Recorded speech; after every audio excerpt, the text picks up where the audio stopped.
So Simple tutorial. Good morning students. Welcome to SST So Simple tutorial. In the previous class we had read arenas of the Cold War. That means all those places in the world that witnessed crisis during the Cold War. We had also read about the arms control agreements between the two superpowers. Today we will scan the timeline of the Cold War era. This timeline, students, will give you a complete picture of the Cold War from the beginning till the end. You will get to know what happened in Korea or what was the story of Berlin or Afghanistan, etc., etc., etc. As and when they would feature on the timeline, I would narrate the story. Okay, so let us get started. 1947, American President Harry Truman's doctrine about the containment of communism. President Truman, in his address to American Congress in March 1947, made this announcement. Actually, he was seeking approval for his plan to render military and economic aid to Greece and Turkey, which were involved in civil war. He stated that America should provide moral and financial support to countries whose political unity was endangered by communism. So, this doctrine was first practical application of the policy of containment. This meant keeping Russia's power or the area of control within acceptable boundaries. 1947-52 Marshall Plan, US aid for the reconstruction of the Western Europe. Under Marshall Plan, America undertook the economic recovery program on a grand scale. This plan was formulated by US Secretary of State George C. Marshall in June 1947. American leaders had realized that economic aid would be more effective than military aid, as suggested in the Truman's doctrine, to secure Europe from the communists. So the main purpose of Marshall Plan was to fight out poverty and economic crisis so that Europe could be saved from communism. 1948-49 Berlin blockade by the Soviet Union and the airlift of supplies to the citizens of West Berlin by the US and its allies. Dear students, since her defeat in the Second World War till the unification in 1990, Germany had been a zone of Cold War. You know that Germany surrendered in May 1945. Thereafter, it was partitioned into 4 zones. You can identify them in the map. Each zone was placed under USA, Britain, France and the USSR. Later, the United States, Britain and France decided to merge their zones and created West Germany. USSR established a separate government in her zone which came to be known as East Germany. Thus, by 1949, 2 separate states of Germany came into being. Strange enough, the capital city Berlin was also split, even though it was on the side of East Germany. The way Germany was split, in the same way the city of Berlin was also split, and later on British, American and the French zones were united. In 1948, the Western powers introduced many reforms to rebuild West German economy. As a result, the economic conditions in West Germany improved a lot. These economic reforms introduced by the Western powers were not acceptable to Russia. So they tried to block all communications between West Germany and West Berlin. Since all land routes were closed, America and Britain had to airlift goods, fuel, medicines and other necessities to West Berlin for about a year. This is what we call Berlin blockade. This blockade was lifted in May 1959. With the blockade of Berlin by Russia, the Cold War reached its climax. But Soviet Union could not muster enough world support to shoot down any aircraft flying the Russian zone. Next, 1950-53 Korean War, division of Korea along the 38th parallel. Students, the Korean War was fought between North Korea and South Korea from 1950 to 1953. Let us briefly understand the background. Korea was annexed by Japan in 1910. Since then, it was held with Japan. The division of Korea students began with the defeat of Japan in the Second World War. As all of you know, Japan had to surrender after the atom bomb was dropped at Hiroshima and Nagasaki. Under the impact of Cold War, Korea was divided into North Korea and South Korea with the 38 parallel line as the dividing line. You can see the Korean peninsula in the map. In North Korea, a communist government supported by the Soviet Union was set up. In South Korea, an American sponsored government was set up. The war began on 25th of June 1950 when North Korea invaded South Korea. This war was virtually a conflict between the Soviet bloc and the Western bloc. North Korea was supported by China and the Soviet Union, while South Korea was supported by the United States and allied countries. After the death of Stalin in 1953, the fighting ended with an armistice signed on 27th of July 1953. Armistice means an agreement made by opposing sides in a war to stop fighting for a certain time. So almost 70 years have passed since the end of the Korean War, but the two countries are still divided and technically at war. Due to Chinese involvement in the war, hostilities in Korea continued for a very long time. This is the reason why Seattle that we read in the previous class was formed. Next, 1954. Defeat of French by the Vietnamese. Division of Vietnam along the 17th parallel. I will cover this story in the succeeding discussion. Then, formation of Seattle. We have already read this. Next, 1954-75. American intervention in Vietnam. Let me briefly give the background. Indochina was a French colony. Indochina means Vietnam, Laos and Cambodia. In 1941, the Japanese ousted the French from this region and held it until 1945. The Vietnamese, led by Ho Chi Minh, set up the Republic of Vietnam in 1945.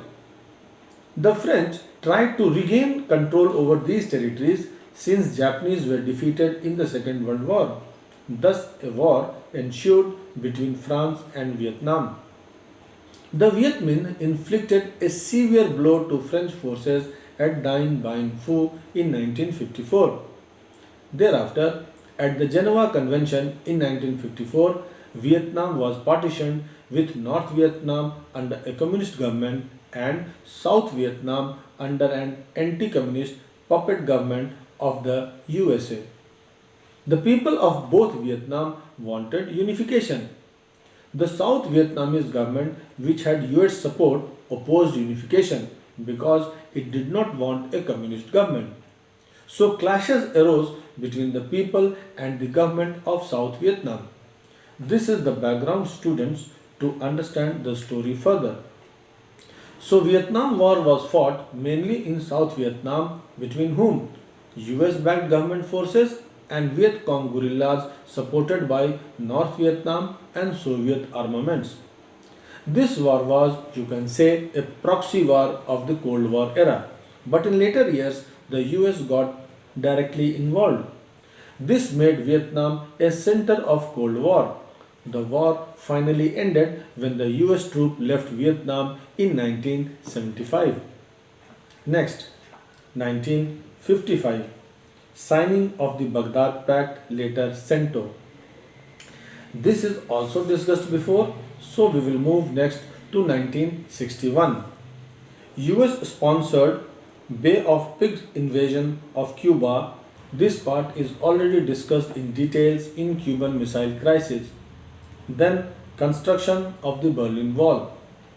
Berlin Wall was a wall built by the Russians in 1961 that surrounded West Berlin to prevent people getting in from East Berlin and adjacent areas of East Germany. Actually, the story goes like this. West Germany was making economic progress. Therefore, a large number of East Germans began to pour into West Germany. In the years between 1949 and 1961, about 2.5 million people, which included skilled workers, professionals, and intellectuals, fled to West Germany. This annoyed Soviet Russia. So what Soviet Russia did? She constructed a wall which is called Berlin Wall to stop the movements of the East Germans. Understood? Next, 1962, Cuban Missile Crisis. You already know this story. Next, 1965, American intervention in the Dominican Republic. A civil war had erupted in the Dominican Republic in 1965. It started when civilian and military supporters of the overthrown democratically elected President Bush ousted the military installed President Donald Reed Cabral from office. The people of the Dominican Republic were trying to restore Juan Bosch to the presidency. The US had a concern about a communist takeover similar to what occurred in Cuban Revolution in 1959. The US forces were immediately deployed there in the name of protecting American lives, whereas the true reason for the invasion was the fear of communism. Next, 1968, Soviet intervention in Czechoslovakia. What is this story? In 1968, Czechoslovakia under Dubček took some measures to ensure lot of freedom to the people. Dubček tried to bring in reforms like multi-party democracy and more freedom for the media. Russia feared that this would cause domino effect in East Europe and every country would start asking for more concessions if the present government was allowed to continue. Therefore, the Russian army intervened in 1969 and Dubček was replaced by a pro-Russian leader. Understood? Next, 1972. US President Richard Nixon's visit to China. Students, Nixon was the first ever president of US to visit China mainland while in office. This visit helped to break decades of hostility between the two. It was also seen as a master stroke, which shifted the Cold War balance of power by aligning with China against Russia. Understood? Next, 1979-89, Soviet intervention in Afghanistan. On 27 December 1979, the Afghan president Hafizullah Amin was overthrown in a coup by Babrak Karmel. There was an urgent request from the Afghan government for political and military help. Immediately, the Soviet troops rushed to Afghanistan against the anti-communist rebels and assumed complete military and political control of Kabul and large portions of the country. On the very next day, US President Carter criticized the Soviet move into Afghanistan and devised several measures to compel Moscow to withdraw. The United States then brought together all Mujahideen groups in Afghanistan and encouraged them to fight back Soviet troops. They were supporting the Mujahideens through Pakistan ISI. This is how you can see the relations between the two superpowers worsened again. The new Cold War, however, did not survive long. After Geneva Accord in 1987, Russia agreed to withdraw its troops from Afghanistan. Next, 1985. Gorbachev becomes the president of the USSR, begins the reform process. Students, Mikhail Gorbachev came to power in USSR in 1985. He wanted to reform and liberalize the communist system. He wanted to strengthen the ties with the Western powers. You can read these developments as the weakening of Cold War. Next, 1989. Fall of the Berlin Wall, mass protests against government in East Europe. My dear students, the story of Berlin Wall is already covered a little while ago. So when Gorbachev came to power, the US-Soviet tension eased. There was a strong desire for the unification of Germany from all quarters. Thus, the Berlin Wall was pulled down in 1989, and most of the East European countries had popular uprisings against their communist governments. Next, 1990, unification of Germany. The foreign ministers of America, Britain, France, and Russia signed the Treaty of German Unification, and the merger of the two Germanys took place on 3rd of October 1990. This union students symbolized the unity of Eastern and Western powers. Next, 1991, disintegration of the Soviet Union, end of the Cold War era. In December 1991, Soviet Union collapsed. Gorbachev resigned from his post.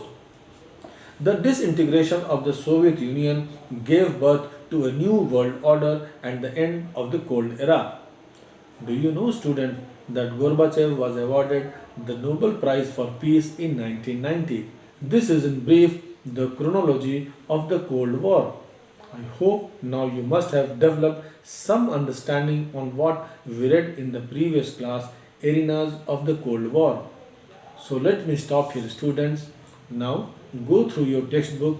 In the next class, we will meet to discuss NAM, a challenge to bipolarity.